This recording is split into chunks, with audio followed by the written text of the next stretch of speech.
This week on Jerusalem Dateline, the White House confirms President Biden's trip to the Middle East, but questions remain about what will happen during his visit. And Iran removes surveillance cameras at its nuclear sites. What's it hiding? Plus, Nick Vujicic and Israel's astounding center called Shalva to help the disabled. All this and more this week on Jerusalem Dateline. Hello and welcome to this edition of Jerusalem Dateline. I'm Chris Mitchell. The White House has confirmed that President Joe Biden will travel next month to Israel and Saudi Arabia from July 13th to the 16th. The visit comes at a time of major economic woes for the U.S. and a serious political crisis here in Israel. White House Press Secretary Karine Jean-Pierre briefed the White House press corps on Air Force One. With gas prices at historic levels, she downplayed the suggestion that President Biden's visit is about convincing Saudi Arabia to produce more oil. While energy security is one important issue, it's hardly the only one. Saudi Arabia is the chair of OPEC Plus, as you all know, and it's the largest exporter. Of course, we discuss energy with the Saudi government. President Biden's relationship with Saudi Arabia has been strained. He released a CIA report blaming the murder of journalist Jamal Khashoggi on the Crown Prince, and during the presidential campaign, called the Desert Kingdom a pariah. Think about it. He calls them a pariah, says they have very little redeeming social value, but all of a sudden we need him. So please, please, please, pump more oil at cheaper prices, he goes to say, right? Jason Greene, one of the architects behind the Abraham Accords, hopes the White House realizes the role Saudi Arabia plays in the region. I think they called them a strategic partner in today's White House release about the trip. Saudi Arabia is much more than a strategic partner. They're a key ally. They're key to stability in the Middle East. They're just as Israel is important to the region and its stability, so is Saudi Arabia. The president is also visiting Israel, and it's been reported he will also visit Eastern Jerusalem. Former Israeli ambassador to the UN, Danny Danon, says that would be unprecedented. Something that never happened during a presidential visit. Usually presidents came to Jerusalem and then they went to Ramallah to visit the leader of the Palestinian Authority. But I think it would be a grave mistake if some radical elements around the president will try to drag him to a political dispute with Israel by visiting Palestinian institutions in East Jerusalem. The Palestinian Authority demands that Eastern Jerusalem will be the capital of a future Palestinian state. Danon says Biden's visit could give Palestinians false hopes about the future of Jerusalem. The sooner the Palestinians will realize that Jerusalem will stay united forever, the better it will be for them. It is a reality check for them. So let's move on and deal with the other issues that are on the table. Biden's visit also comes as Prime Minister Naftali Bennett's coalition government is going through a political crisis. With the coalition unraveling, it's possible the government may fall even before President Biden arrives. Well, the head of the UN's nuclear watchdog agency announced Iran is removing more than 24 surveillance cameras from its nuclear sites around the country. The decision means Iran's nuclear program will be more and more hidden from the eyes of the world. The UN chief nuclear monitor called removing the cameras a serious challenge. Let's hope that emotions, go down a little bit and that we focus again on the problems, because the problems are not disappearing. And if we add to the problems less visibility, less access to the agency, then I don't think we are solving anything. We are aggravating everything. Even before the cameras were turned off, 30 nations voted to censure Iran after the agency discovered nuclear activities at 3 undeclared sites. Israeli Prime Minister Naftali Bennett praised the response. We see in this decision, on the one hand, the lies and hypocrisy of Iran in the nuclear context and in general. And on the other hand, we see here the correct standing of the countries of the world in distinguishing between good and evil when they say clearly Iran is concealing things. Bennett's statement came just before meeting with the UAE's Crown Prince, where Iran likely topped their agenda. In the meantime, the IAEA says Iran plans to increase its uranium enrichment with more advanced centrifuges, approaching weapons-grade levels. On Capitol Hill, lawmakers from both parties signed onto legislation regarding Iran's latest moves. The Defend Act directs the Secretary of Defense to seek to cooperate with allies and partners to identify an architecture and acquisition approach to an integrated air and missile defense system. Iran's growing missile and drone capabilities are seen as a regional threat. Many of our allies in the region have missile defense capabilities, whether it's Patriot systems or other things, in Israel with the Iron Dome system, but they aren't integrated. We need to bring those together, and it is U.S. leadership. As members of the Abraham Accords caucus, the sponsors believe the legislation builds on the agreements. The key to the Abraham Accords and this new relationship that was fostered through the last administration is really about recognizing between Arab and Jewish states that Iran is the common threat. One of the architects of those Abraham Accords was Jason Greene. You saw him in our story on President Biden's upcoming Mideast trip. We also talked with Greenblatt about his new book called In the Path of Abraham, how Donald Trump made peace in the Middle East and how to stop Joe Biden from unmaking it. Here's that interview. Jason Greenblatt, great to be with you. You've just written a book called In the Path of Abraham. Tell us about it. Sure. So what I decided to do is write the piece of history that I was privileged and blessed to participate in. It's who we were, what we learned, and why we did what we did. And as I watch everything unfold now, it's really almost on a week-by-week basis in terms of the news. I'm really glad I did it because so much of what I write about is the top of the news today, other than the U.S. economy, which is in tatters. But other than that, these issues have become more and more important by the week. Yeah, part of the subtitle is that Joe Biden unmaking what you and many members of the Trump administration did. How are they unmaking what you did? It's really more of a warning to him not to unmake it and how he could avoid unmaking it. But at the beginning, one example would be he and the administration didn't even want to use the words or the phrase Abraham Accords. That was just inappropriate.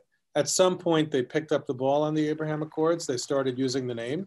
And now I think they realize just how important and instrumental it is for security in the region, for the United States of America. And I hope they try to continue to build on it. It remains to be seen what they could build on it. But I think the biggest stumbling block for the region and for building on the Abraham Accords is Iran. We continue to negotiate with them in this weak fashion where they have delegates from other countries speaking on behalf of the United States of America. Generally, this Iranian regime is not only terrible for its people, but they can't be trusted. So I think one of the biggest warnings to the Biden administration is stop with Iran. Unless you could do a serious deal, and the prior deal certainly wasn't a serious deal, it was just kicking the can down the road. They should not be working with Iran in any way, shape, or form. And they should ally themselves with Israel and Saudi Arabia and Qatar and the UAE and others in the region, although some of those countries themselves differ from the United States' approach to Iran. Mm-hmm. But they should sit everybody down and unify the region in their negotiating with Iran. You know, those negotiations for the renewal of the JCPOA have been stalled for several weeks now. Do you think they will get restarted? It seems the main sticking point is the Biden administration won't remove the IRGC from the foreign terrorist organization. Well, that was a good move on the Biden administration's part. I give them credit for that. It took them way too long for them to make that decision. But now that they've made the decision not to remove them from the terrorist list, that's a good sign. I don't know what's going on behind closed doors, but the fact that we haven't pulled the plug on the negotiations still is a telling sign that we need to be worried, and we shouldn't give up being vocal about how dangerous it is. I hope that what they don't do is say, we're not removing them from the terrorist list, but we'll continue to negotiate a terrible deal. So we shouldn't take one as a signal to them that we accept the fact that they could go ahead and negotiate and sign something that would be a disaster for the region and ultimately a disaster for the United States. Coming up, residents of biblical Judea and Samaria are concerned about moves President Biden could make. As the Biden administration proceeds with its Middle East agenda, Israel is seeing a number of changes from when former President Trump held the office. Here's a story we did shortly after Biden took office about the concerns of Israelis living in Judea and Samaria about what it might mean for the biblical heartland. CBN Middle East correspondent Julie Stahl explains why. This is the Psagot Winery, about 10 miles north of Jerusalem. Jews and wine go together. For us, wine is holy. We have a special blessing for wine. Every event in Jewish life, if you don't have any wine, you don't have the event. In 2003, Yaakov and Naama Berg started this winery based on ancient tradition. They recently moved to this new site. At the entrance, we chose to put a little bit of like a small exhibition. You can see here old jars, 3,000 years old. There was a big wine industry on those days. The wine that's produced here were shipped to Rome, to Europe, to Jerusalem. The winery is in Sha'arei Benjamin, the gates of Benjamin in Judea and Samaria. Some people say the Jewish people don't belong here, but in the Bible, Jonathan, the son of King Saul, fought a famous battle against the Philistines in the valley behind me. The Trump administration acknowledged Israel's connection to the land. Over a year ago, Mike Pompeo, Secretary of State at the time, declared Jewish communities in Judea and Samaria would no longer be considered illegal. The Bergs named a wine after the secretary, and he visited them in November. When you share common faith, it's very strong.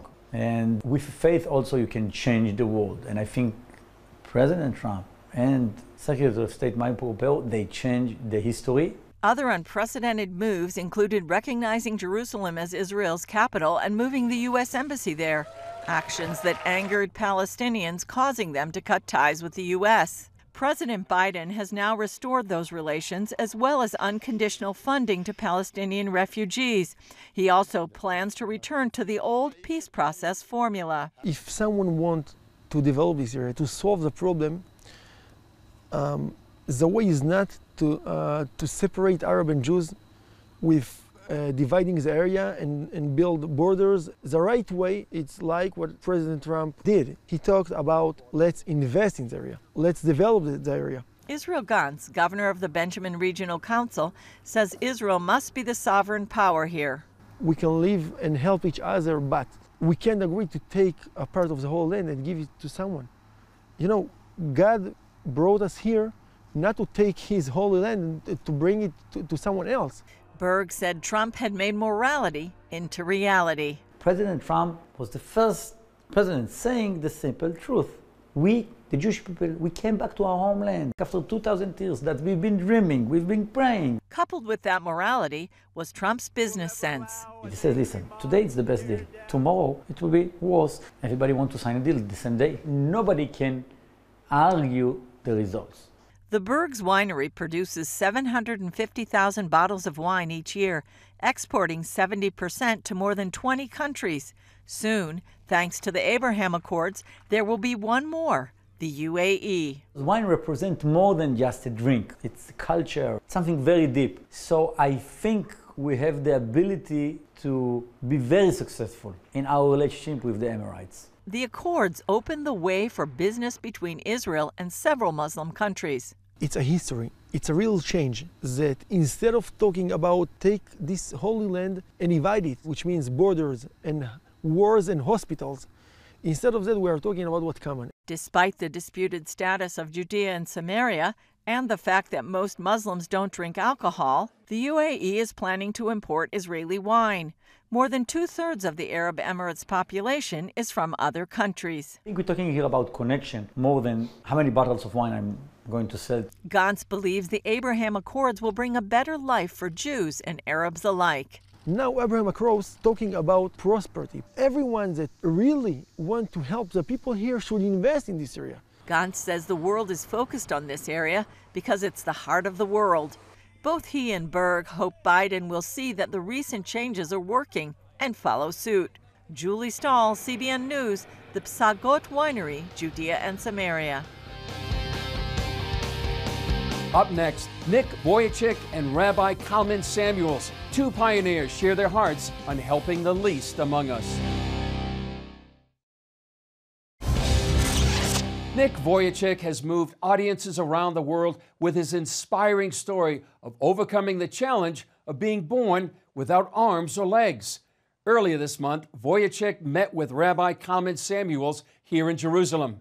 Samuels brings his own inspiring story of how he and his wife began Shalva, the leading center in Israel working with people with disabilities and their families. Here's our interview with these men of vision and compassion. Nick, first of all, your first visit here to Israel and to Shalva. What's your reaction here to Shalva? Well, first of all, it's such an honor to meet the founder and the whole vision between him and his wife, and coming from a place where they know how much of a need it is with any family dealing with special needs. And being born without limbs in Australia, I was thankful for my parents who were my heroes, and I'm so glad to meet a modern day hero in Shalva being a shining star, a heroic effort of really making the difference, not making a difference, making the difference as a shining star and on an example on a worldwide scale and level. I am blown away. I am excited to already say that I can't wait to come back, bring my family to show them this incredible facility. Kalman, what does it mean for you to be here with Nick? More than I could ever have imagined, and I had imagined a lot. I have listened and watched and been inspired by Nick's words online, and you see that anyone who comes close to Nick, including, we just saw, Shalva youngsters, young adults who work here in our employment area, and one by one, they were curious, but very quickly there were hugs, and there was just a love that you can't make up. Nick, what kind of message do you want to bring to Shalva and to Israel? I think this is an example of knowing that every single life has value and full potential, and it does take vision and support and drive to see a vision come to pass. And this being an incredible facility and center for the people to come in and be included with peers as well and young people of Israel, to see a wonderful example of knowing that every child here is valued and given the support, and even those young mothers who just gave birth, who needs that therapy, is welcomed in with open arms and helping counsel through those difficult times. I, traveling around the world, have seen a lot, and I am absolutely proud of seeing what's happening here. And the Shalva band, that's a huge highlight as well, that came from this place to inspire hundreds of millions of lives and people who play the victim card, who it's always someone else's fault. I don't have enough. I wish I could do something with my life. Shalva, as a holistic measure, is really not just coming around those people who are struggling, but really inspiring those who have the inner struggles as well. How can you see yourselves almost symbiotically partnering together? I find I'm meeting a kindred spirit, and I can see doing wonderful things to impact the world as we do. It's absolutely changing lives when they come into a center that is so beautiful that one wonders, well, wait a minute, this is all about people with disabilities who are all entitled to the same quality of life. And it forces people to rethink the whole subject of their views of disabilities. Nick, I want to thank you for coming. It's extraordinary to have you here. You, my friend, are a gift to the world, and you, my friend, are the wise man who is using that gift to impact and improve and change people's lives. I'm so excited, genuinely. I can't wait to break bread and just dream together. But I can't imagine that it would be one of the greatest honors of my life to one day share a stage with the Shalva band and inspire all young people across Israel and the nations to tune in. You're here to Israel for the first time. What does it mean to you? What does it feel like? It's very special that the first city that I go to in Israel is Jerusalem. This is the first official meeting that we have, and so it could not have started off better. My heart is overwhelmed. Many people have seen me online talking to young people about anti-bullying and so on. But I feel in this next chapter of my life, it's really going to be more mission strategically for using all the influence that we have for bridging the world together on the more common factors of life and value of human beings. And so I seriously am excited. What Nick has just said is something that I sincerely believe in as well. And just as we always say that we look not at disabilities but about abilities, it's wise to recognize differences, but to look at commonalities and common values and go forward for the larger world with those values. Bravo, give me a hug. Coming up, in the fields of biblical Judea and Samaria, picking cherries and having fun. Thank you for watching Jerusalem Dateline. We're committed to providing you with unbiased reporting from the Holy Land. Through weekly broadcasts, podcasts, and online media, our vision is to reach millions around the globe with the true story of what's happening in Israel and the Middle East, all from a biblical and prophetic perspective. This is a big vision and is only made possible by the generous support of people like you. Call us toll-free at 1-800-700-7000 or go to cbn.com/Jerusalem Dateline and make a donation that will help spread the light of truth about Israel throughout the world. Here's a look at what you can see on our social media. A family enjoying the outdoors and the bounty of Israel. Fruit picking in the biblical land of Israel.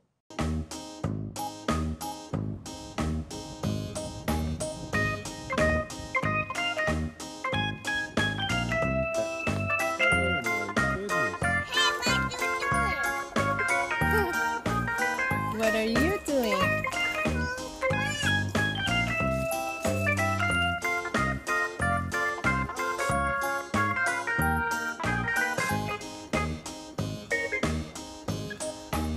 Come here.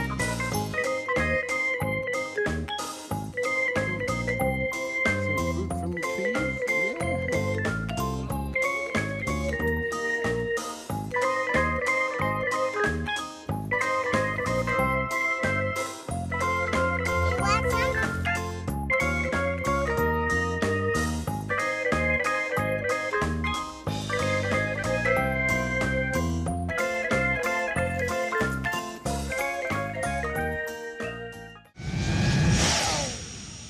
Perhaps when you come to Israel, you'll have time to pick some cherries too.